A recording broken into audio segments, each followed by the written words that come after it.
Ja, und damit herzlich willkommen zu The Stanley Parable. Ich habe so gar keine Ahnung von dem Spiel, ich habe nur mal von dem Spiel gehört. Und ich hatte mir im letzten Steam Sale mal gedacht, holst es dir einfach mal. Und sehr schön, dass wir hier Bild in Bild in Bild in Bild in Bild haben.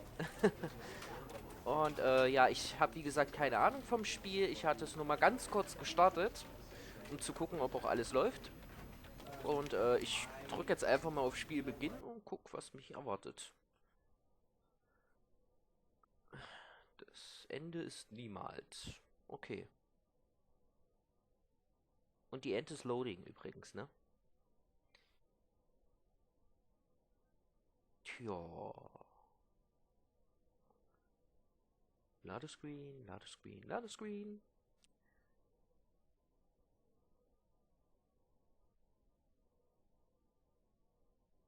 Na komm. Noch ein Stück. Noch ein Stück. Ich will wissen, was das für ein Spiel ist.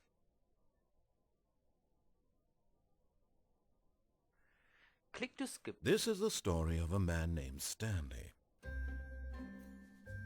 Stanley worked for a company in a big building where he was employee number 427.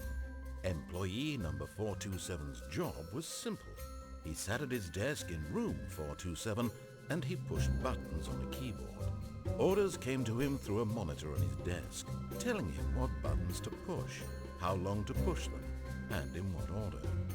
This is what employee 427 did every day of every month of every year. And although others might have considered it soul-rending, Stanley relished every moment that the orders came in, as though he had been made exactly for this job. And Stanley was happy. And then one day, something very peculiar happened.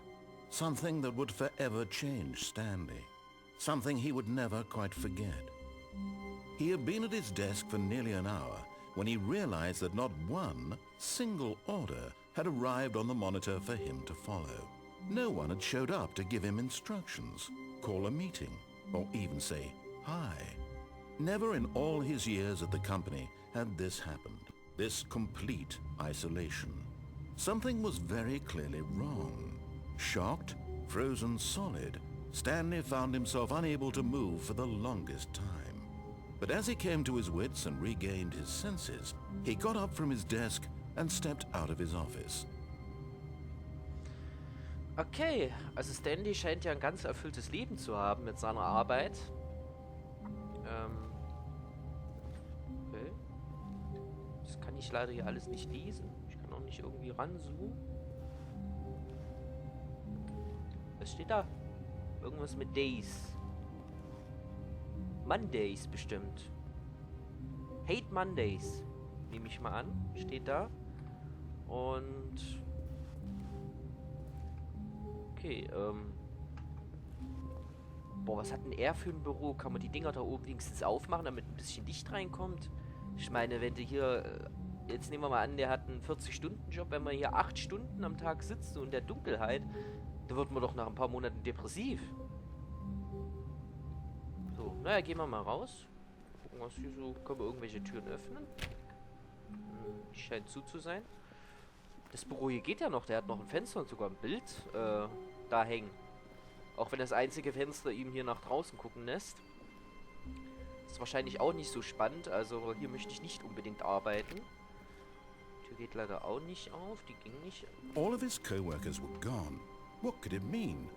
Stanley decided to go to the meeting room. Perhaps he had simply missed a memo. The Meeting Room. Warum ist da jetzt die Tür zugegangen? Das finde ich nicht gut. Das finde ich nicht gut. Ach, hier haben wir auch nochmal die Tasse I Hate Mondays. Leider kann ich nie lesen, was auf diesen ganzen Papierstücken hier steht. Weil ich auch nichts zum Zoomen habe oder so. No matter how hard Stanley looked, he couldn't find a trace of his co-workers. Alter, welchen Jahr sind denn wir mit dem Telefon? Ich meine, die Computer sind ja schon ziemlich altmodisch. Aber hier ist Telefon. Und Mitarbeiter 432 hat mal so gar nichts. Naja, dann. Aber schön, dass die Firma anscheinend so nur den Mitarbeitern Nummern gibt. Also hier bist du anscheinend nur eine Nummer in der Firma. Wenn du hier arbeitest. Und die besten Stühle haben sie auch nicht mehr. Also, ob man hier arbeiten will, ich weiß nicht. So, da steht irgendwas, was ich aber nicht lesen kann. Ich kann nur den Rechner ausschalten. Okay. Aber an geht er auch wieder nicht. Na toll.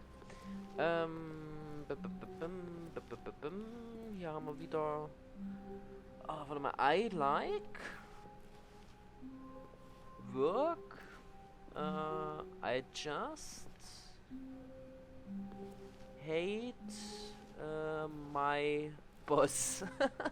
Ich mag die Arbeit, ich hasse nur meinen Boss. Auch schön.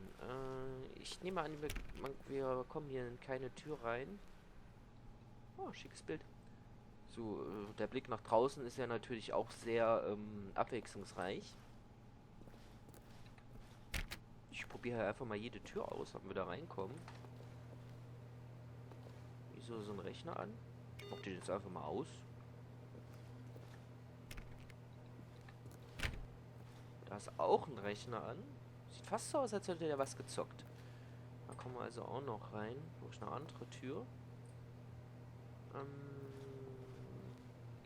kommen wir sicherlich nicht rein. Da kommen wir auf eine andere Art und Weise rein. Stanley went around touching every little thing in the office, but it didn't make a single difference, nor did it advance the story in any way. Ja, lass mich doch hier erstmal umgucken, Mensch. Ich will halt hier ein bisschen erstmal umgucken.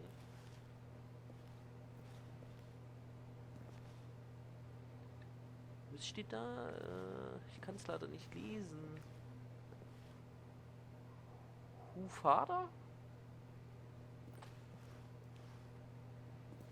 Ich kann es leider nicht lesen. So, von da kamen wir. Haben wir die Tür schon angefasst? Dass er sich beschweren kann? Ja, auf die Tür hat er sich ja dann beschwert.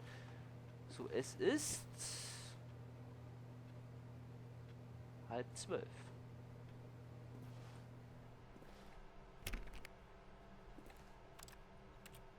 Wie mir auch nichts, Mondays, mir auch nichts öffnen kann oder so. Oh. Also das sind schon mal keine Fenster nach draußen, das sind einfach nur Lüftungsschächte. Wenn ich es richtig sehe jetzt. Am Büro 417.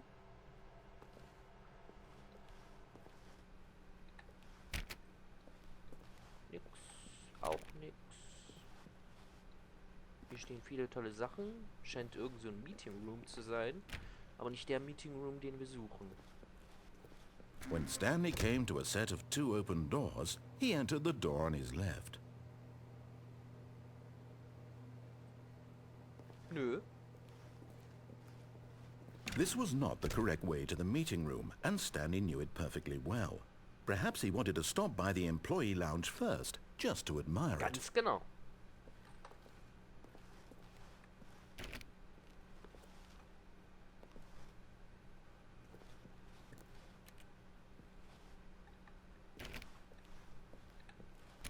Ach, wenn mir keiner Tür aufkriegt, ist ja deprimierend. Ich probiere es trotzdem. Ist das der Pausenraum? Ah, kommen wir noch irgendwie hin. Ich glaube, das Spiel ist nicht darauf ausgelegt, dass man hier Türen öffnen kann. Würde ich jetzt einfach mal so behaupten. Ah, yes, truly a room worth admiring. It had really been worth the detour after all, just to spend a few moments here in this immaculate, beautifully constructed room. Stanley simply stood here, drinking it all in. Ja, also der Raum scheint hier schon mal schöner zu sein als die anderen. Der hat wenigstens mal eine andere Farbe. Also zumindestens... Yes, really, really worth it being here in the room. A room so utterly captivating that even though all your co-workers have mysteriously vanished, here you sit looking at these chairs and some paintings. Really worth it. Ja, also ich finde das schon. Hier ist nix. Das sind die... At this point, Stanley's obsession with this room bordered on creepy and reflected poorly on his overall personality. It's possible that this is why everyone left. Was? Niemals. Steht irgendwas? Ist nix? Tricks? Stanley sat around waiting for more dialogue. But when a long time had passed and there was no more, he decided that the game was trying to send him a message. Ja. Oh, die Uhren, die laufen noch. Schön auch, wie die immer weiter die Zeit voranschreitet. Hier liegt eine Tasse, hier sind noch ganz viele andere Tassen.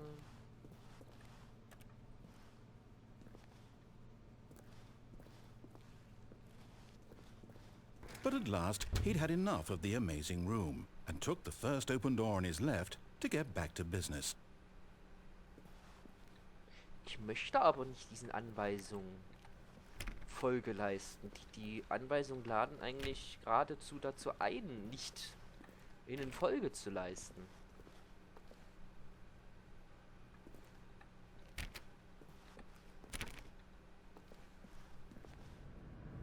Stanley was so bad at following directions, it's incredible he wasn't fired years ago.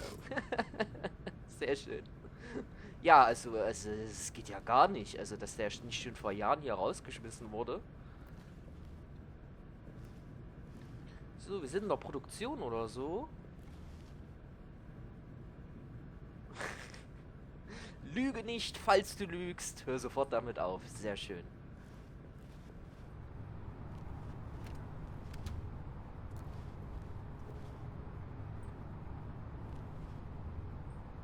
Steht hier auf den Boxen.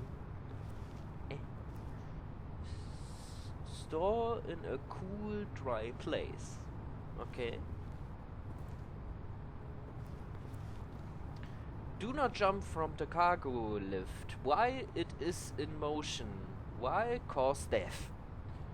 Penalty for misuse of cargo lift. $1000! Was? Penalty for jumping off the cargo lift. Also, ist ganz schön teuer, wa? Einfach mal hier so runter zu springen.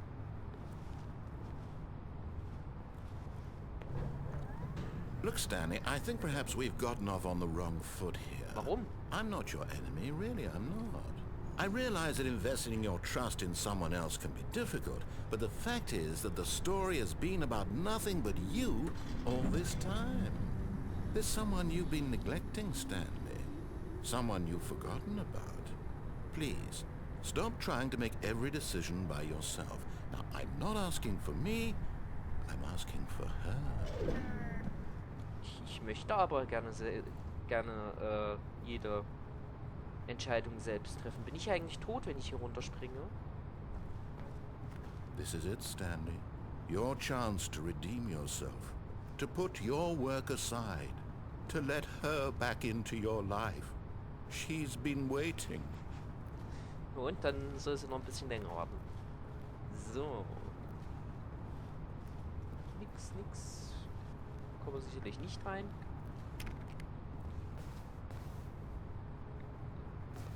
Ach, wir können ja gar nicht springen, so was Dämliches.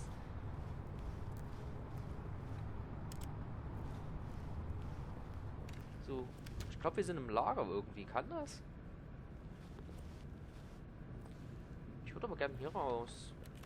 Ich will nicht in die dunkle Tür. Weißt du, wenn das jetzt ein Horrorspiel wäre, wäre das schon wieder mein Tod. In Horrorspielen geht mir auch in der Regel immer dahin, wo es dunkel ist.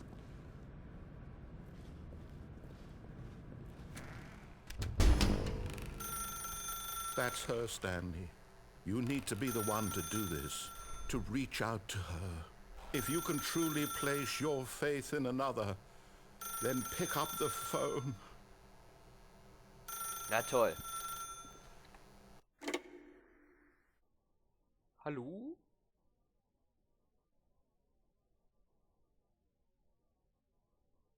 Oh, Stanley, is that you?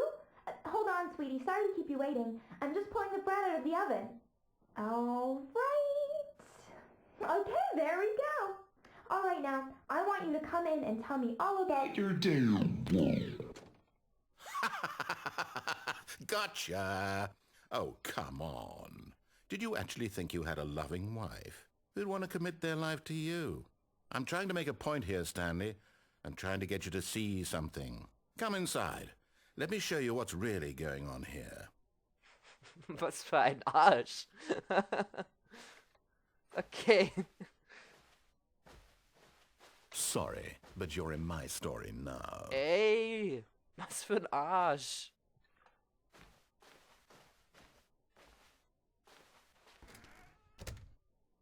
This is a very sad story about the death of a man named Stanley. Drücken Sie Z auf deiner Tastatur. Ich möchte aber nicht Z drücken. Ich glaube, bleibt nicht anderes übrig. Stanley is quite a boring fellow. He has a job that demands nothing of him, and every button that he pushes is a reminder of the inconsequential nature of his existence. Ich will nicht Z drücken. Look at him there, pushing buttons, doing exactly what he's told to do. Now he's pushing a button. Now he's eating lunch. Now he's going home. Now he's coming back to work. One might even feel sorry for him, except that he's chosen this life. Nö. Was passiert, wenn ich hier einfach nichts mache?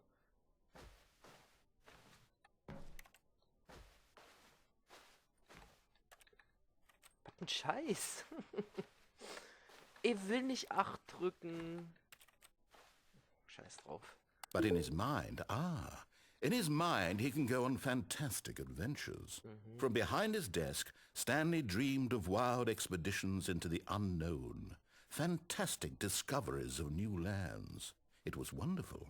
And each day that he returned to work was a reminder that none of it would ever happen to him.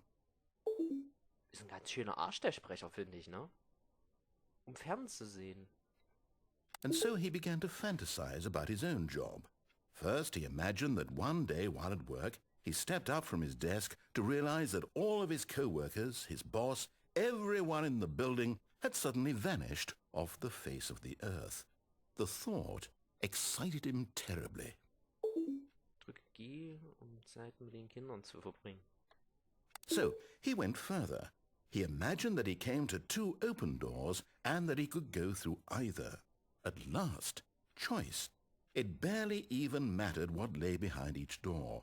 The mere thought that his decisions would mean something was almost too wonderful to behold.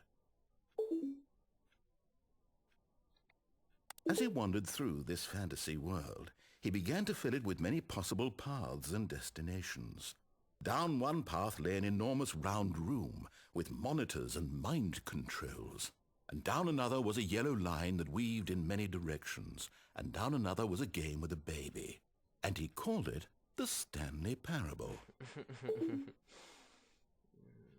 Eine Geschichte zu erzählen. It was such a wonderful fantasy, and so in his head he relived it again, and then again, and again, over and over, wishing beyond hope that it would never end, that he might always feel this free.